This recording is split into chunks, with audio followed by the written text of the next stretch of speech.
और अब आपको सीधे लिए चलते हैं उत्तराखंड के देहरादून, जहां पर उत्तराखंड के सीएम पुष्कर सिंह धामी संबोधित कर रहे हैं। सुनाएंगे।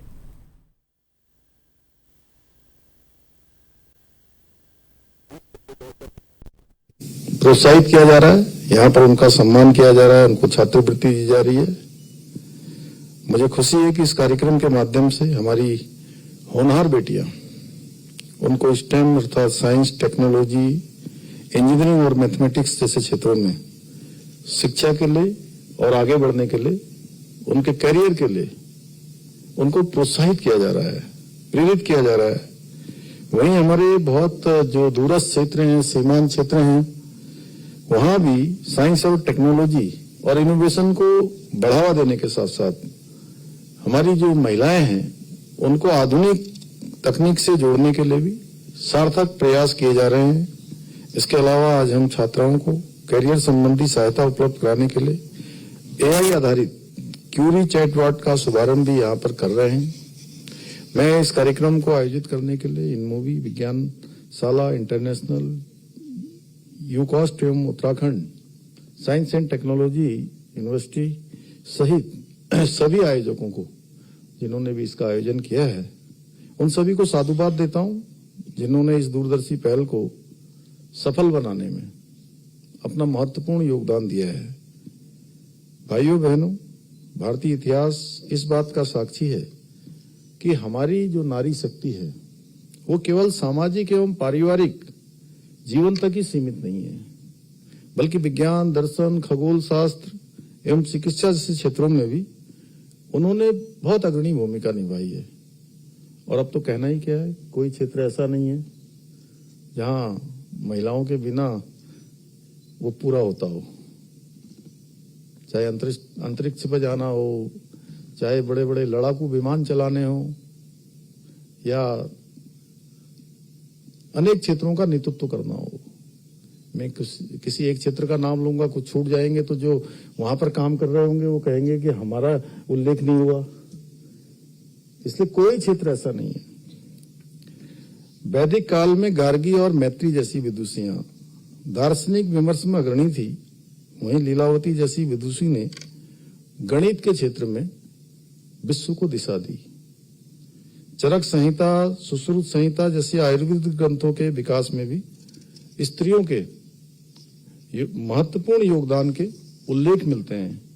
इसी प्रकार आधुनिक काल में अनेक महिलाएं विज्ञान के क्षेत्र में, प्रौद्योगिकी के क्षेत्र में अपना असाधारण योगदान दे रही हैं और भारत का गौरव बढ़ा रही है। और एक दौर ये भी था जब देश आजाद नहीं हुआ था, उस दौर में महिलाओं को घर से निकलना भी आसान नहीं था। अन्ना मणि जी ने भारत की पहली महिला मौसम वैज्ञानिक बनकर इतिहास रच दिया। वेदर वुमेन ऑफ इंडिया के नाम से प्रसिद्ध अन्ना मणि जी ने मौसम विज्ञान और वैज्ञानिक उपकरणों के विकास में अपना अमूल्य योगदान दिया। इसी प्रकार कमला सोहनी जी विज्ञान के क्षेत्र में पीएचडी प्राप्त करने वाली भारत की पहली महिला बनी और उन्होंने सिद्ध कर दिया कि प्रतिभा किसी बंधन की मोहताज नहीं होती है, उसको सीमाओं में बांध के नहीं रखा जा सकता है। और आगे बढ़ने की उनकी जो सीमा है वो अनंत तक है, यानी कि जहां तक जाना चाहे। और मुझे याद आता है जब मैं अनंत की बात करता हूँ, सुभी जी, स्वामी विवेकानंद जी मुझे याद आते हैं, उनका स्मरण आता है। उन्होंने कहा था कि मनुष्य क्या है कि अनंत ऊर्जा और अनंत शक्ति का भंडार है,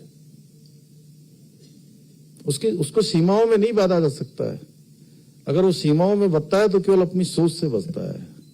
अगर अपनी सोच को बड़ा कर ले तो सीमाएं फिर अनंत तक जाती हैं, यानी अनंत की कोई सीमा नहीं होती है। अगर मैं आप सबके बीच में कह रहा हूं तो हम सभी लोग अनंत तक जा सकते हैं, क्योंकि स्वामी जी ने सभी के बारे में कहा है। और आज के भारत में डॉक्टर टीसी थॉमस, जिन्होंने मिसाइल वुमेन ऑफ इंडिया कहा जाता है, ने अग्नि 4, अग्नि 5 जैसी महत्वपूर्ण मिसाइल परियोजना का नेतृत्व करके देश को एक सामरिक शक्ति की नई ऊंचाइयां दी है। साथ ही रॉकेट वुमेन के नाम से प्रसिद्ध डॉक्टर रितु करदल, इन्होंने मंगलयान जैसी ऐतिहासिक मिशन की सफलता में अपनी महत्वपूर्ण भूमिका निभाई है और इसरो के अनेक अभियानों के माध्यम से भारत को वैश्विक मंच पर गौरव दिलाया है, यानी वैश्विक स्थान दिलाने में उनका बहुत महत्वपूर्ण योगदान रहा है। इन सभी महान विभूतियों का जीवन हम सबके लिए एक संदेश भी है और हमारे लिए प्रेरणा भी है कि जब मातृशक्ति को अवसर मिलता है तो न केवल अपना मार्ग बनाती है बल्कि पूरे राष्ट्र को नई दिशा देने का काम करती है। उनके अंदर इतनी क्षमता है कि वो अन्य लोगों के लिए भी मार्ग बनाने का काम करती है। ये कोई संयोग नहीं कि आज भारत में स्टेम क्षेत्रों से स्नातक होने वाले विद्यार्थियों में से लगभग 42-43% छात्राएं हैं जो विकसित देशों की तुलना से भी कहीं अधिक है। और ये आंकड़ा इस बात का प्रमाण है कि भारत की बेटियां विज्ञान, प्रौद्योगिकी, अभियांत्रिकी और गणित के क्षेत्रों में न केवल आगे बढ़ रही हैं बल्कि आने वाले समय में नेतृत्व की भूमिका निभाने के लिए भी पूरी तरह तैयार हैं। अब आवश्यकता है